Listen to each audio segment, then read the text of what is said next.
샬롬, 삼국지 9권 6번째.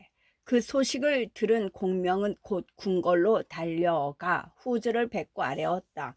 신이 보건대 남쪽 오랑캐가 폐하께 복속하지 않는 것은 나라의 큰 근심거리라 아니할 수 없습니다. 마땅히 신 스스로 대군을 이끌고 가서 저들을 물질러야 될 것 같습니다. 동쪽에는 송권이 있고 북쪽에는 조비가 있는데 승상께서 짐을 버리고 가신다니 막막하구려. 만약 오나위가 쳐들어온다면 어찌하겠소? 후주가 겁먹은 얼굴로 그렇게 물었다. 공명은 부드럽게 그런 후주를 안심시켰다. 동호는 이제 막 우리와 화친을 맺은 터라 딴 마음을 먹지 아니할 겁니다. 또 만약 딴 마음을 먹는다 해도 이엄을 백제성에 남겨두었으니 그 사람이면 넉넉히 육손을 막아낼 겁니다. 남은 것은 위에 조비인데 그도 별로 걱정하실 것은 없습니다. 조비는 싸움에 크게 진 지 오래되지 않아 날카로운 기세가 죽어 있으니 먼 곳을 치러 오기 어려울 겁니다. 거기다가 마초가 한중의 여러 좁은 골목이며 길목이며 험한 관을 맡아 지키고 있지 않습니까? 그 밖에 신은 장포와 간흥에게도 군사를 나누어 주어 이쪽 저쪽 위급에 대비하게 해 두었으니 폐하를 지키는 데는 만에 하나도 그릴 뗄 염려가 없습니다. 이제 신은 먼저 남쪽 오랑캐부터 쓸어버린 뒤 다시 북으로 저올라가 중원을 뺏으려 합니다. 그리하여 선제께서 보잘것없는 신을 3번이나 찾아주신 은혜에 보답하고 아울러 돌아가시면서 하신 당부를 이루려 하는 것이니 부디 허락하여 주십시오.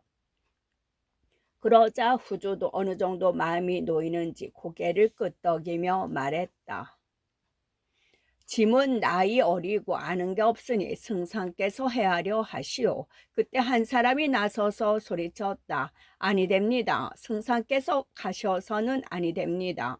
여럿이 보니 그는 남양 사람 왕년이었다. 자는 문의로 그때 벼슬은 간이 대부였다. 남쪽 지방은 볼모의 땅이요 나쁜 기운과 병이 가득한 고장입니다. 나라의 큰일을 맡아보시는 승상께서 몸소 그리로 가셔서는 아니 됩니다. 옹개 같은 무리는 사람 몸으로 치면 옴이나 버진 같은 가벼운 겉정거리이니 한 사람 대장을 뽑아치게 해도 틀림없이 공을 이룰 수 있을 겁니다. 왕년이 그렇게 말리는 까닭을 밝혔다. 남쪽 오랑캐 땅은 이 나라에서 매우 멀어 사람들을 왕화에 익어 있지 않소. 따라서 복속시키기가 매우 어려운 까닭에 내가 몸소 가려는 것이 왜다. 때로는 힘으로 억누르고 때로는 부드러움으로 달래야 하는데 그때그때 헤아려 베풀어야 되는 일이라 다른 사람에게 맡길 수가 없소. 공명이 왕년의 말에 그렇게 대답했다. 그리고 왕년이 2번, 3번 말려도 듣지 않고 그날로 군사를 일으켰다. 양평 관에 나가 있던 조원을 급하게 불러들인 것도 그 때문이었다. 공명은 장완을 잠군으로 삼고 비휘는 장사로 동궐 변건 2사람은 연리로 세웠다. 대장으로는 조은과 위원을 써서 군마를 모두 거느리게 하고 왕평과 장익은 부장이 되어 서촌 장수 수십 명과 더불어 그들을 따르게 했다. 군사는 모두 50만이었다. 공명이 그들을 급하게 몰아 익주를 향해 가고 있는데 문득 관공의 셋째 아들 관색이 찾아와 말했다. 형주가 적의 손에 떨어졌을 때 저는 다친 몸으로 포가 장에 숨어 낫기를 기다리게 되었습니다. 늘상 서촌으로 가서 선제를 뵙고 원수 갚을 마음뿐이었으나 몸이 낫지 않아 걸을 수가 없었지요. 그러다가 이제야 겨우 몸이 나아 알아보니 동우의 원수들은 모두 죽어 있더군요. 어서 서촌으로 가서 전자를 배우려 하는데 도중에 남쪽 오랑캐를 치러 가는 군사를 만나게 되어 이렇게 찾아왔습니다. 저도 함께 데려가 주십시오. 공명이 그를 보니 광공의 모습이 역력했다. 공명은 단식에 맞지 않으며 조정에 그 소식을 알리는 한편 관색을 전부 선봉으로 삼아 데리고 떠났다. 공명이 거느린 인마는 매우 많았으나 대우를 가지런히 해 나가며 배고프면 밥 지어 먹고 목마르면 물도 마셨다. 밤이면 머물고 날이 새면 나가니 어디를 지나가도 백성들을 터럭만큼도 해치는 법이 없었다. 옹계는 공명이 친히 대군을 이끌고 온다는 말을 듣자 주포와 고정을 불러 의논했다. 셋이 머리를 맞대고 의논한 끝에 군사를 세 갈래로 나누어 싸우는 게 좋겠다는 결정을 보아 고정은 가운데 길로 나아가고 옹계는 왼쪽 길로, 주포는 오른쪽 길로 나아가기로 했다. 셋 모두 저마다 거느린 군사는 5, 6만쯤 되었다. 이때 가운데 길을 맡은 고정의 선봉을 맡은 것은 악환이란 장수였다. 악환은 키가 9자에 얼굴은 몹시 못생겼으나 한자로 방천극을 잘 써 홀로 10,000명을 당해낼 만한 용맹이 있었다. 그 용맹을 믿고 저희편 대체를 떠나 촉병을 맞으러 나갔다. 그 무렵 공명이 이끈 대군은 이미 익주 경계에 이르러 있었다. 앞장을 선 위원이 부장인 장익 왕평과 더불어 익주 땅에 막 발을 들여놓는데 악환이 군마를 끌고 마주쳐 왔다. 양군이 둥글게 진을 쳐 맞선 가운데 먼저 위원이 말을 내어 큰 소리로 꾸짖었다. 역적은 어찌하여 빨리 항복하지 않는가. 그러자 악화는 다짜고짜로 말을 박차고 달려나와 위원과 맞붙었다. 위원이 몇 탑 싸우지도 않고 힘이 붙인 듯 달아나기 시작했다. 그게 괸수인 것도 모르고 악환이 기세를 올려 뒤쫓았다. 몇 리쯤 갔을까 문득 함성이 크게 일더니 왕평과 장익의 두 갈래 군마가 나타나 악환이 돌아갈 길을 끊어버렸다. 그때 다시 달아나던 위원이 돌아서서 덤비니 악환은 꼼짝없이 새 장수 가운데 갇혀버리고 말았다. 그제서야 속은 줄 안 악환이 이리 뛰고 저리 뛰며 벗어나려 해보았으나 될 일이 아니었다. 끝내 새 장수에게 사로잡히어 공명에 끌려가는 신세가 되고 말았다. 공명이 악환을 묶은 끈을 풀어주게 하고 술과 고기를 대접한 뒤 물었다. 너는 누구에게 속한 장수인가? 저는 고정의 부장입니다. 악환의 뜻밖의 대답에 어리둥절해 대답했다. 그러자 공명이 한층 부드럽게 말했다.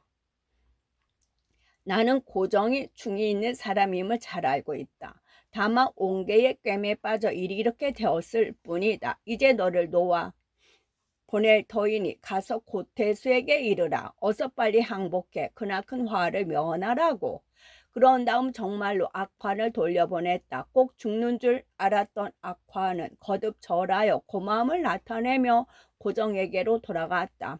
그리고 고정에게 공명의 덕을 축혀 세움과 아울러 공명이 고정을 보고 한 말을 그대로 전하니 고정 역시 감격해 마지 않았다.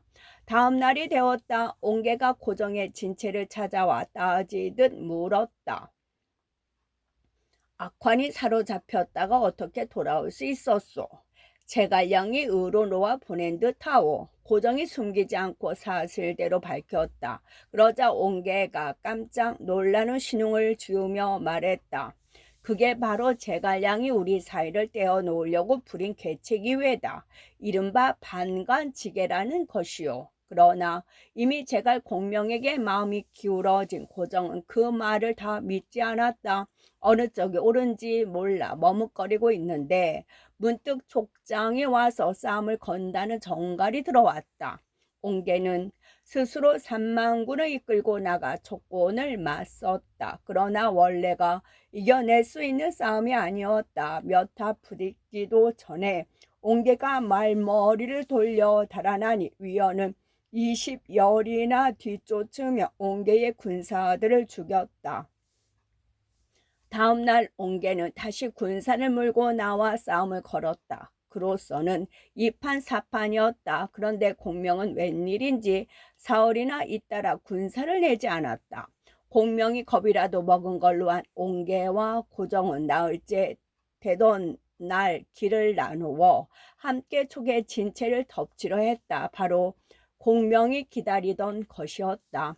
진작부터 공명은 위원에게 그들이 올만한 길을 살펴두게 했다가 정말로 그들이 오자 복병을 내어 거꾸로 덮쳤다.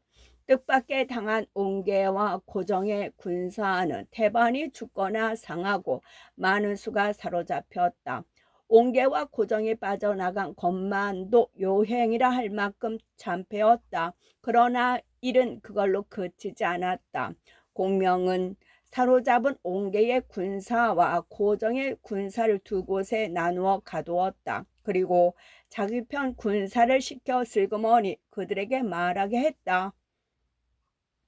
고정의 졸개들은 죽음을 면하겠지만 옹계의 졸개들은 모두 죽음을 당할 것이다. 그 말은 순식간에 사로잡힌 군사들 사이에 퍼졌다. 잠시 후 공명은 옹계의 군사들을 끌어오게 해 물었다. 너희들은 누구의 졸개들이냐? 고정 아래에 있던 군사들입니다. 들은 말도 있고 해서 군사들이 입을 모아 그렇게 거짓말을 했다. 그러자 공명은 아무것도 모르는 채 정말로 그들을 죽이지 않고 술과 밥을 배불리 먹여 저희 진체로 돌려보냈다. 그런 다음 공명은 다시 고정의 군사들을 끌어내게 하여 조금 전과 똑같이 물었다. 너희들이야말로 진짜 고정의 군사들입니다. 저희들이야말로 진짜 고정의 군사들입니다. 혹시라도 공명이 잘못 생각할까 두려워 고정의 졸개들이 소리쳤다. 그러나 이번에도 군말 없이 그들을 살려주고 밥과 술을 내리며 말했다. 옹계가 오늘 사람을 보내 항복하면서 너희 주인과 주포의 목을 베어 공을 삼겠다 했으니 나는 차마 받아들일 수 없었다. 너희들은 고정에 부하라 하니 너희를 놓아 보내거니와 다시는 나라의 은혜를 저버리지 말라. 만약 다시 사로잡혀 오는 날에는 결코 용서치 않으리라. 그 말에 고정의 졸개들은 모두 절하여 고마움을 나타내고 자기들 진체로 돌아갔다. 사로잡혔다 돌아온 졸개들로부터 옹계의 일을 전해 들은 고정은 슬며 의심이 들었다. 몰래 사람을 옹계의 진체로 보내 사정을 알아보게 했다. 사로잡혔다 돌아온 옹계의 군사들 대반은 한결같이 공명의 덕을 징송함과 아울러 옹계보다는 고정을 따르게 한다는 말이 들어왔다. 그러나 고정은 그것만으로는 마음이 놓이지 않았다. 다시 몰래 사람을 공명의 진체로 보내 허실을 살펴보게 했다. 그런데 공명의 진체를 살피러 가던 고정의 군사는 재수없게도 가는 도중에 숨어있던 공명의 군사들에게 사로잡히고 말았다. 공명은 다시 그걸 이용했다. 사로잡혀 끌려온 군사를 짐짓 옹계의 군사로 착각한 것처럼 자신의 장막 안으로 불러들여 은근하게 물었다. 자네 대장은 고정과 주포의 목을 바치겠다고 약속해놓고 어째서 그 일을 어기는가? 또 일이 그리 됐으면 사람을 내게 보내 그 사정을 자세히 얘기할 일이지 어째서 첩자를 보내 우리 진체를 살피는가? 그러자 그 접자는 공명이 일부러 그러는 줄도 모르고 정말로 옹계가 보낸 사람인 양 입을 다물었다. 공명은 그에게 술과 밥을 내린 뒤 밀서 한 통을 써주면서 당부했다. 너는 이 글을 옹계에게 전하거라. 그리고 되도록이면 빨리 손을 써서 이를 그르치지 않도록 하라고 일러라. 공명이 놓아주자마자 자신의 진체로 돌아간 고정의 졸개는 무슨 큰 공이라도 세운 양 공명이 옹계에게 갖다 주라고 한 밀서를 고정에게 바쳤다. 그 밀서를 읽은 고정이 옹계에게 버럭 성을 내며 말했다.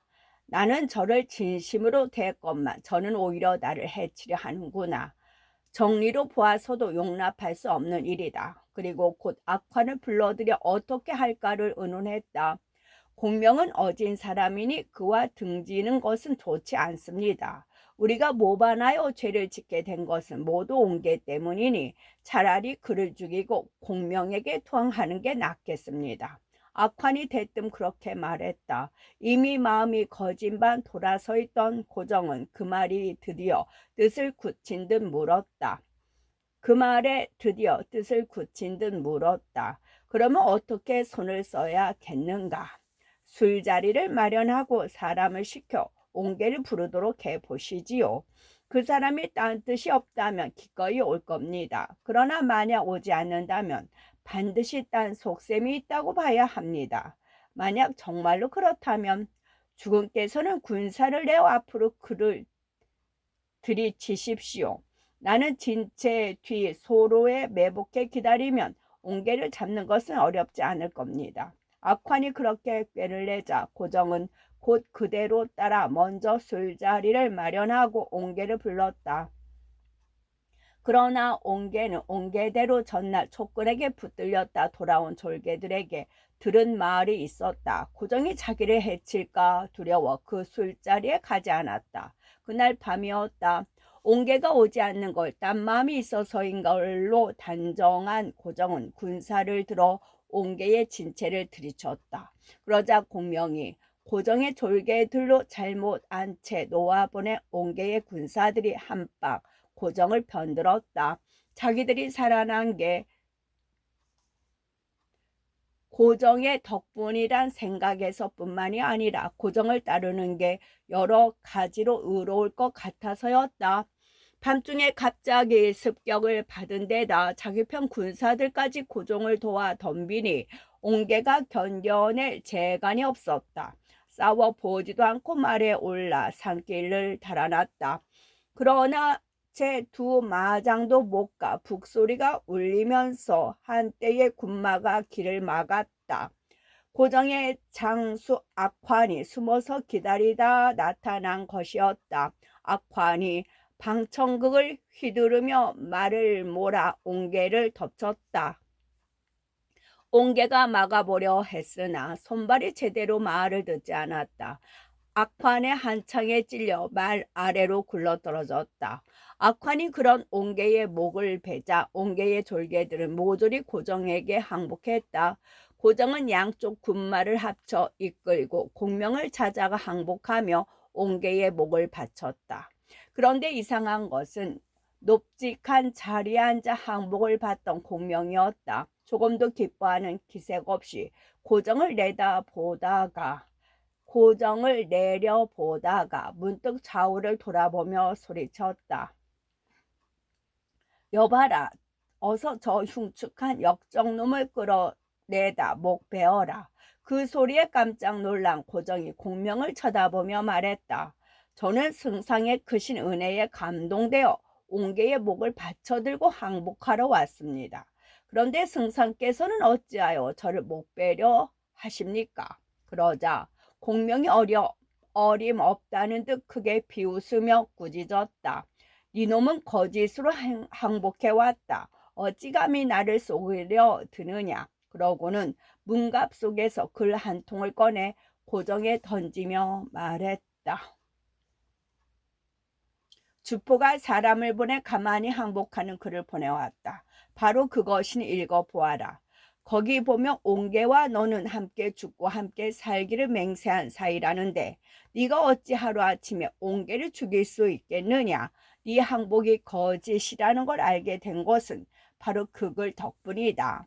아닙니다. 주포가 반간지게를 쓴 겁니다. 승상께서는 결코 그놈의 말을 믿으셔서는 아니 됩니다. 고정의 억울에 부르짖었다. 그러자 공명의 얼굴이 좀 풀렸다. 한참을 머뭇거리다가 조용히 말했다. 나 역시 편지 한 장을 그대로 믿기는 어렵다. 만약 네가 주포를 사로잡아 온다면 그때는 너의 진심을 믿어주겠다. 그 일이라면 승상께서는 조금도 걱정하지 마십시오. 제가 가서 주포를 사로잡아 오겠습니다. 그러자 고정은 그 길로 악환과 함께 군사들을 이끌고 주포의 진체로 밀고 들어갔다. 주포의 진체가 한 10리쯤 남은 산 곁을 지나는데 문득 한때의 군마가 마주쳐 왔다. 고정이 보니 주포의 군사들이었다. 고정을 본 주포가 놀라 물었다. 고태수께서 어쩐 일이시오? 고정이 됐든 그런 주포를 꾸짖었다. 너는 어찌하여 제가 승상께 못된 글을 올려 나를 해치려 했느냐. 하도 난데없고 어이없는 말이라. 주포는 눈이 둥그레져 할 말을 잃었다. 그때 악환이 말을 몰아와 멍해 서 있는 주포를 한창에 찔러버렸다. 주포가 말에 떨어지는 걸 보고 고정이 그 졸개들에게 소리쳤다. 순순히 따르지 않는 자는 죽이리라. 모두 항복하라. 그러자 주포의 군사들은 모두 그 자리에서 엎드려 고정에게 항복했다. 고정은 양쪽 군사를 모두 이끌고 공명을 찾아가 주포의 목을 바치며 항복했다. 공명이 껄껄 웃으며 말했다. 실은 내가 그대를 믿지 않은 게 아니었소. 그대가 빨리 옹계와 주포를 죽여 중심을 보이게 하려고 의심하는 체했을 뿐이외다. 그리고 고정을 익주 대수로 삼아 세 군을 아울러 다스리게 하고 악화는 아장으로 세웠다.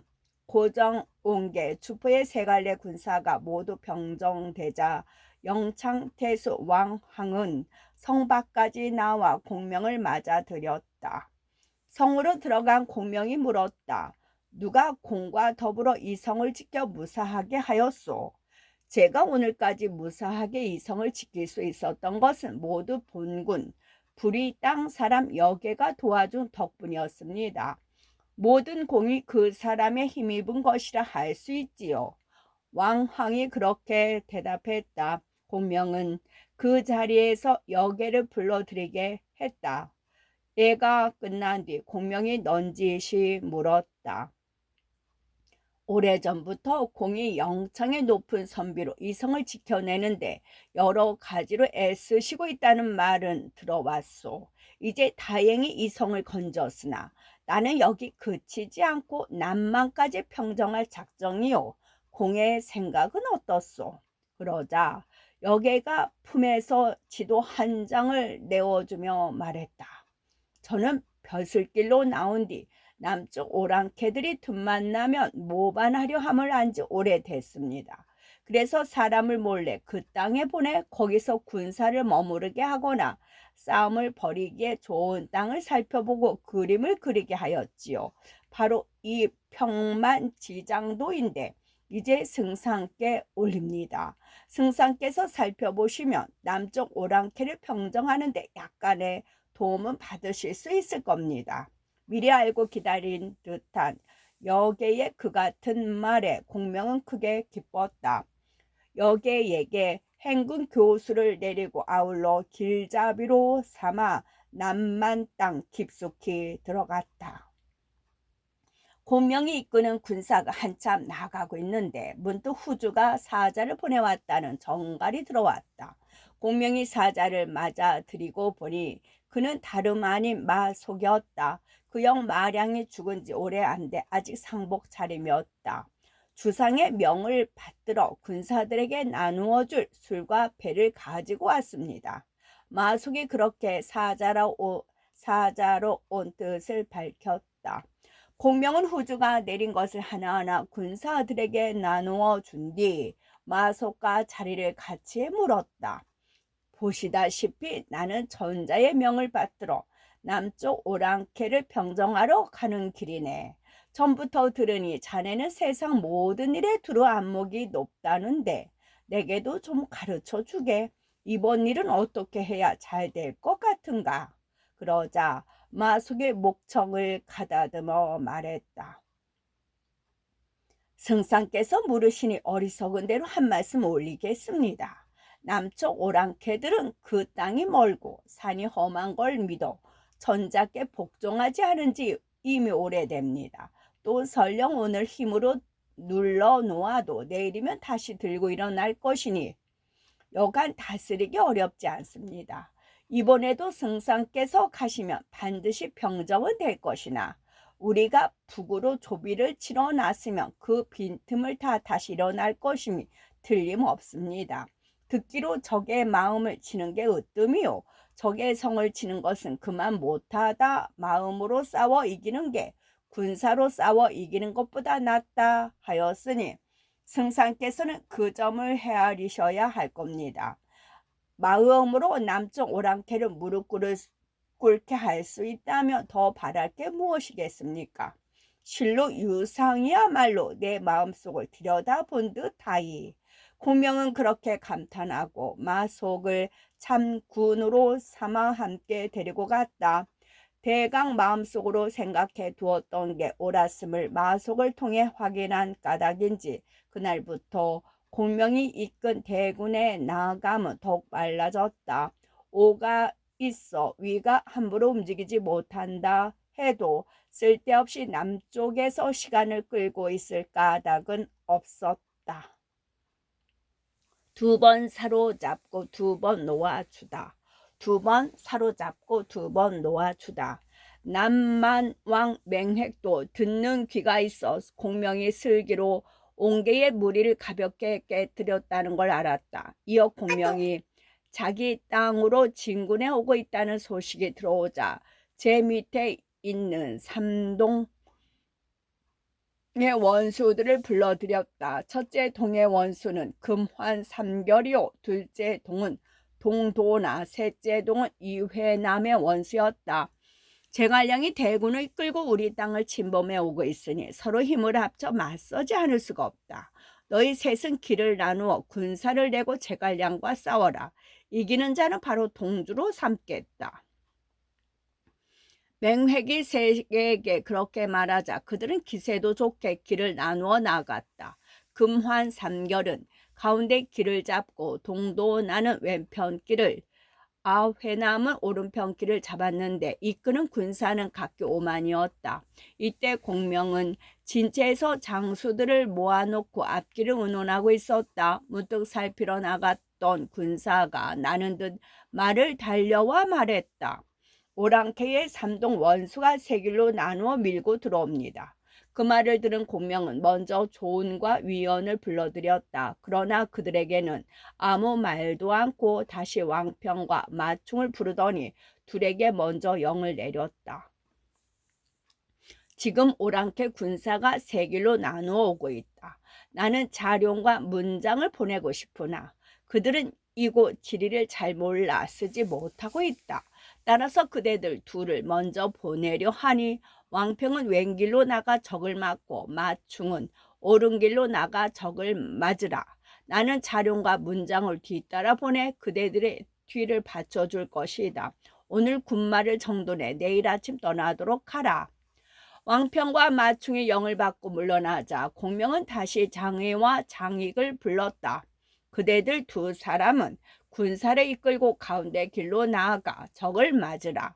오늘 군마를 정돈한 뒤 내일 아침 왕평 마충과 시각을 맞추어 떠나면 된다. 나는 자룡과 문장을 보내고 싶으나 이 두 사람은 지리를 잘 몰라 쓰지 못하고 있다. 공명이 그렇게 영을 내리자 장의와 장익도 소리내어 답하고 물러갔다. 조은과 위원은 공명이 끝내 자기들을 쓰지 않자 성난 빛을 드러냈다. 공명이 그런 그들을 보고 짐짓 달래듯 말했다. 나는 장군들을 쓰지 않으려 함이 아니다. 장군들이 험한 곳을 깊숙이 들어갔다가 오랑캐들의 계책에 떨어질까 두려워 쓰지 못하는 것이오. 그렇게 되면 우리 군사들의 날카로운 기세만 꺾어놓는 꼴이 되지 않겠소. 그러자 조은이 불끈거리며 받았다. 만약 우리가 이곳 지리를 잘 안다면 어쩌시겠습니까? 어쨌든 그대들은 조용히 물러나 있고 함부로 움직이지 말도록 하시오. 공명이 기어이 두 사람을 잡아놓자 조은과 위원은 좋지 않은 기분으로 물러났다. 그러나 아무래도 그대로 있을 수 없다 싶었던지 조은이 위원을 자기 진체로 불렀다. 우리 두 사람은 선봉이면서도 지리를 모른다는 이유로 오늘 쓰이지 못했소. 후배들에게 할 일을 뺏겼으니 어찌 부끄러운 일이 아니겠소. 조은이 그렇게 말하자 위원이 얼른 팔을 걷고 나섰다. 그러지 말고 우리 두 사람이 몸소 한번 가서 살펴보는 게 어떻겠습니까? 토박이라도 하나 붙잡으면 길잡이로 삼아 오랑캐들을 칠 수 있을 겁니다. 조은도 들어보니 그럴듯했다. 이에 두 사람은 말에 올라 가운데 길로 달려나갔다. 몇 리 가기도 전에 멀리서 티끌이 자욱이 이는 게 보였다. 산 위에 올라가 살펴보니 오랑캐 군사 수십 기가 말을 몰아 달려오고 있었다. 덮치기 좋은 길목에 숨어있던 조은과 위원은 그들이 가까이 오자 양쪽에서 뛰쳐나갔다. 오랑캐 군사들은 두 사람을 보고 깜짝 놀라 달아나기 바빴다. 조은과 위원은 그런 그들을 뒤쫓아 각기 몇 명씩 사로잡았다. 진채로 돌아온 두 사람은 붙들러 온 오랑캐 군사들에게 술과 밥을 주며 근처의 지리를 물었다. 그 중에 하나가 입을 열었다. 앞에는 그만 삼결 원수의 대체가 있는데 산 어귀에 자리 잡았습니다. 그 대체 동서로 두 갈래 길이 나 있어. 하나는 오개동을 통하고 다른 하나는 도나와 회남의 진체 뒤로 이어집니다. 조은과 유언은 그 말을 듣자 곧 날랜 군사 5천을 골라 사로잡은 오랑캐 군사를 길잡이로 삼고 진체를 나섰다. 때는 밤 이경 무렵인데 달은 밝고 별은 빛났다. 달빛 속에 길을 재촉해 그만 삼결의 대체에 이르니 그의 날쌘 무렵인 사경이었다. 만병들은 벌써 아침밥을 짓고 있었다. 날이 밝는 대로 한바탕 지쳐나올 요량인 듯했다. 조은과 위원은 두 갈래로 길을 나누어 그런 만병들의 진체를 들이쳤다. 그 갑작스런 공격에 만병들은 금세 어지러워졌다. 조은은 똑바로 적군 속으로 뛰어들어가 금환 삼결과 정통으로 맞닥뜨렸다. 그만 삼결이 맞섰으나 원래 조은의 적수가 못됐다. 두 사람의 말이 한 차례 엇갈리는가 싶더니 그만 삼결은 조은의 창에 찔려 말 아래로 떨어졌다. 조은이 그 목을 베자 그의 졸개들은 그대로 흩어져 달아나 버렸다. 금환 삼결에 진체를 휩쓸자마자 위원은 군사 절반을 갈라 동쪽 길로 밀고 들어갔다. 기세를 몰아 동도나의 진체마저 휩쓸어버릴 작정이었다. 그걸 본 조은은 남은 절반을 데리고 서쪽 길로 회남의 진체를 덮쳤다. 두 사람이 각기 목표한 만병의 진체에 이르렀을 때는 벌써 날이 훤히 밝아 있었다. 위원이 밀고 들어간 쪽은 동도나의 진체 뒤쪽이었다. 진체 뒤로 촉군이 밀려들고 있다는 말을 들은 동도나는 곧 군사를 이끌고 나가 맞싸우려 했다. 그때 갑자기 진체 앞쪽에서 함성이로 만병들이 크게 어지러워졌다. 왕평이 이끈 촉군이 벌써 그리로 밀어 닥치고 있었다. 위원과 왕평이